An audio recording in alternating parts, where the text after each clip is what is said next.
ஏன்னா நம்ம தெருவுல எப்ப பார்த்தாலும் ஒழுங்கா தண்ணி வர மாட்டேங்குது, சாக்கடை அடிக்கடி அடைச்சிக்குது. இதுக்கெல்லாம் என்னதானே பண்றது? சை. ஏன்னா உன அந்த கரண்ட் கம்பம் வேற புடிங்கிக்குது, ஒயர் வேற அந்து போகுது, என்ன பண்றதுனே தெரியல. இந்த ஊருக்குள்ள என்னதான் நடக்குதுன்னு தெரியல. கேஸ் தட்டுப்பாடுன்றானுங்க, அதுன்றானுங்க, இதுன்றானுங்க, விலைவாசி எல்லாம் ஏறி போய்க்குது. இது எல்லாத்துக்கும் நம்ம என்னதான் பண்றது? இப்படி தொடர்ந்து பிரச்சனையாவே இருக்க. இதுக்கு நம்ம எல்லாம் என்னதான் பண்றது? இந்த தேர்தல்ல பாருங்க, எல்லாரையும் போட்டு பொழக்கிறோம் நம்ம. இப்படி முடிவுல இருக்கக்கூடிய நீங்க இப்படி முடிவுகள்லாம் எடுத்து இப்படி பலவேறு பிரச்சனைகளை சந்திச்சு இருக்க நீங்க போய் ஓட்டு போட்ட. எப்பா எங்கப்பா ஊருக்கு போறதுக்கே நேரம் இல்ல, எங்க இருந்து போய் ஓட்டு போடுறது, என்னதான் பண்றது? டைம் இல்ல. அதுக்கெல்லாம் யாரு போயின்னு இருப்பா? யார் ஓட்டு போட்டா என்ன, யாருக்கு போட்டா என்ன, நமக்கு நம்ம உழைச்சாதான் நமக்கு சோறு. இப்படி இருக்கிற நிலைமையில தான் தொடர்ந்து இருந்துகிட்டு இருக்கீங்க. ஆனா ஊர்ல ஏதாச்சும் ஒண்ணு இல்ல, நமக்கு ஏதாச்சும் ஒண்ணு வந்து சேரலாம், ஆட்சி சரியில்லை, அது சரியில்லை, இது தெரியல அப்படின்றவாங்க. ஆனா ஓட்டு போட வேண்டிய நேரத்துல, நம்ம ஆயுதத்தை சரியா பயன்படுத்த வேண்டிய நேரத்துல அதை பண்ணல. நான் என்னுடைய ஜனநாயக கடமையை கரெக்டா செஞ்சு முடிச்சிட்டேன். நீங்களும் மறக்காம செஞ்சிருங்க அப்படின்றத நான் கேட்டுக்கிறேன்.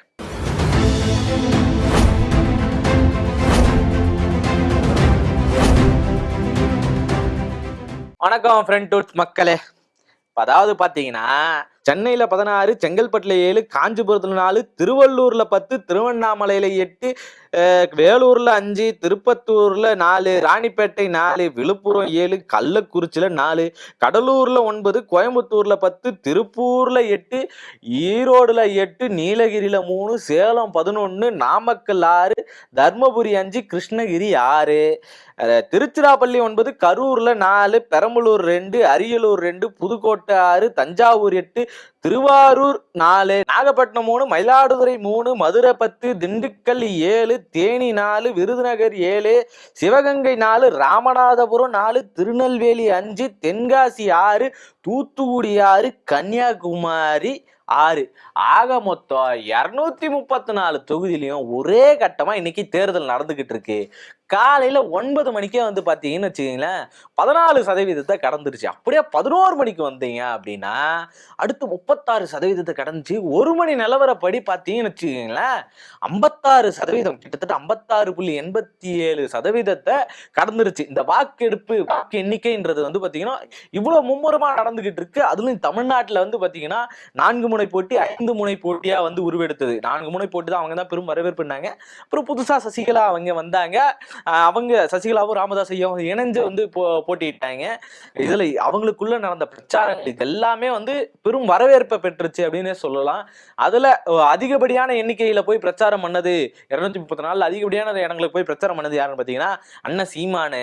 2வது இடத்துல வந்து பாத்தீங்கன்னா ஐயா எடப்பாடி ஐயா, 3வது இடத்துல ஸ்டாலின். இதுல 2 டிஜிட்ல தான் வந்து பாத்தீங்கன்னா அண்ணன் விஜயண்ணே வந்து பெருமளவுல முதல் 50க்குள்ளதான் அவர் போய் வாக்கு சேகரிப்பை நடத்தி இருந்தாரு. இந்த மாதிரியான நிலைகள்ல தான் இருக்கு. புதுசா வரக்கூடிய அவருக்கு பெரும் வரவேற்பு எல்லா மத்தியிலும் இருக்குன்ற ஒரு பெரும் நம்பிக்கையில அவர் ஒரு பக்கமோ எப்படியாச்சும் சாதிச்சிடணும், இழந்த இடத்த நம்ம திரும்பவும் முதல்வர ஆயிடணும் அப்படின்னு சொல்லி அண்ணன் எடப்பாடி ஐயா அவர்களும், அடுத்து எத்தனை வருஷமா நான் போராடிட்டேன், ஒரு அங்கீகாரம் பெற்ற கட்சியா மாறியாச்சு, ஆனா இதுக்கு மேலையும் இந்த மக்களுக்காக ஏதாச்சும் நன்மை செஞ்சிடணும், எப்படியாச்சும் தமிழ் தேசியத்தை உள்ள கொண்டு வந்துடணும் அப்படின்ற பெரும் போட்டியில வந்து ஐயா வந்து அண்ணன் சீமான் அண்ணன் இவரும், அதுக்கு அடுத்த கட்டமா வந்து பாத்தீங்கன்னா துரோகிகள் இருக்காங்க, அந்த துரோகிகளை இந்த இடத்துல இருந்து வீழ்த்தியே ஆகணும் அப்படின்னு சொல்லிட்டு இன்னொரு 2 பேர் கிளம்பி வந்தாங்க. இந்த மாதிரி ஒரு 5 முனை போட்டியா தான் இந்த தமிழக சட்டப்பேரவையோடைய அந்த தேர்தல் வந்து நடந்துகிட்டு இருக்கு. இந்த தேர்தலை மக்கள் பெரும் அளவுல வரவேற்றிருக்காங்க. நிறைய இன்ஸ்டா, யூடியூப் இது எல்லாத்துலயும் பாத்தீங்கன்னா வெளிநாடுகள்ல இருந்து கிளம்பி வரவங்க நிறைய பேர் இருக்காங்க. திரைப்பிரபலங்கள் நிறைய பேர் வந்து வாக்களிச்சிருக்காங்க. அதுல சிவகார்த்திகேயன் சொன்ன ஒரு வார்த்தை தான் எனக்கு ரொம்ப பிடிச்சது.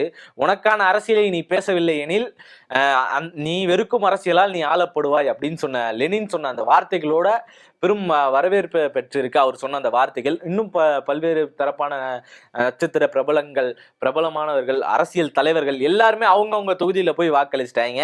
இதுல குறிப்பா பாத்தீங்க அப்படின்னா அண்ணன் விஜய் அண்ணனால அவருடைய தொகுதியில 2 தொகுதியிலுமே போய் வாக்களிக்க முடியாது. ஏன்னா அவர் வந்து பாத்தீங்கன்னா சோழிங்கநல்லூர் தொகுதியில வந்து வாக்களிக்கணும். ஸ்டாலின் ஐயாவும் அதே மாதிரிதான் கடும் போட்டி நிலவி கொண்டு இருக்கிற இந்த நேரத்துல இவங்க 2 பேருமே வந்து அவங்களுடைய எந்த தலைவருமே வந்து அவங்களுடைய சொந்த தொகுதியில அவங்க வாக்களிக்கக்கூடிய தொகுதியில அவங்களுக்கு அவங்களே வந்து வாக்களிக்க முடியாதுன்ற சூழல்ல தான் அவங்க இருக்காங்க. அவங்க சார்ந்த அந்த கட்சியை சார்ந்து இருக்கக்கூடியவர்களுக்கு வாக்களிப்பாங்க. அதே மாதிரிதான் ஸ்டாலின் ஐயா அவர்களும் அவர் வந்து அவருடைய தொகுதிகளில் வந்து போய் வாக்களி செலுத்தி விட்டாரு. ஜனநாயக கடமை ஆட்சி விட்டாச்சு அப்படின்னு சொல்லி திரை பிரபலங்கள் எல்லாருமே ஆர்வமா வந்து கொடுக்கறது, அவங்க ரசிகர்களுக்கு எல்லாரையும் வரவேற்பை கொடுக்கறது அப்படின்ற ஒரு சூழல்ல இது தொடர்ந்து நடந்துகிட்டு தான் இருக்கு. இந்த ஒவ்வொரு எலெக்ஷன்லயும் அது நடக்கும் இல்லையா, சைலண்டா நடந்து போயிடும். அதுல முதல் ஆளா எப்பவும் அஜித் அவர்கள் வந்து முதல் ஆளா வந்து வாக்கு செலுத்திட்டு கிளம்புறது அப்படின்றது நடந்துகிட்டு இருக்க ஒண்ணுதான். கடந்த எலெக்ஷன்லயும் வந்து பார்த்தோம், அது இந்த எலெக்ஷன்லயும் தொடர்ந்து வந்துட்டு இருக்கு. அப்பெல்லாம் வந்து கொரோனா டைம் பீரியட்ல இருந்ததுனால செல்போனை பிடுங்கிறது, பசங்களை ஒருத்தருக்கு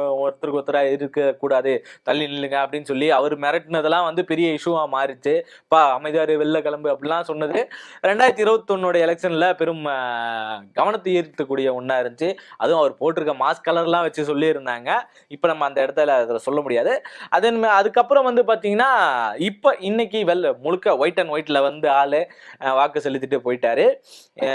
நான் யாருக்கும் சார்ந்தவன் கிடையாது, என்னுடைய ஜனநாயக கடமையை நான் ஆட்சிட்டேன் அப்படின்ற ஒரு நிலைப்பாட்டுல அவர் வந்து வாக்கு செலுத்திட்டு போயாச்சு. திரைப்பிரபலங்கள் எல்லாமே சிவகார்த்திகேயன், தனுஷ், கமல் அரசியல்வாதியாகவும் பார்க்கலாம், இதுவும் பார்க்கலாம். அவங்க மகள் சுத்திகாசன் அவர்கள், அப்புறம் ரொம்ப முக்கியமா சூர்யா அவர்கள், இந்த சமூகத்தின் மீது பெரும் பங்காற்றி கொண்டிருக்கிற ஒருவர் வந்து சூர்யா. பல்வேறுபட்ட படிப்புகளுக்கு உதவி கொண்டிருக்கிறவர் அது சூர்யா அவர்கள். அவர்களும் வந்து பாத்தீங்கன்னா தன்னுடைய ஜனநாயக கடமையை முடிச்சுட்டு போயிருக்காங்க. அதை தொடர்ந்து புது சின்ன சின்ன பிரபலங்கள்ல இருந்து பெரும் காமெடி நடிகர் யோகி பாபு முதற்கொண்டு எல்லாருமே வந்து தன்னுடைய கடமையை ஆற்றுறதுல ரொம்ப மும்முரம் காட்டிக்கிட்டு இருக்காங்க. அதனுடைய வெளிப்பாடு தான் முதல் அரை நாளுக்குள்ளே வந்து பாத்தீங்கன்னா 56%, ஒரு மணிக்குள்ள வந்து 56% நிலவரப்படி வந்திருக்கு அப்படின்றது பெரும் வரவேற்பு கூடியது. ஏன்னா இதுக்கு முன்னாடி நடந்த தேர்தலில் வந்து பாத்தீங்கன்னா மொத்த வாக்கெடுப்புடைய சதவீதமே 74% தான் இருந்தது. அப்படி 74% இருந்த இது எஸ்ஐஆருக்கு அப்புறம் வந்து பாத்தீங்கன்னா ஏகப்பட்ட சரிவுகள் இருந்துச்சு.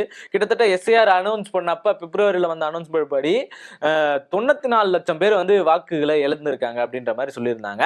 அதுக்கப்புறம் மீதி அந்த சரிபார்ப்புகள்லாம் பிறகு 74 லட்சம் பேர் தான் வந்து தகுதியானவங்களா இருக்காங்க. 74 லட்சம் பேர் வந்து தன்னுடைய வாக்குகளை இழந்திருக்காங்க.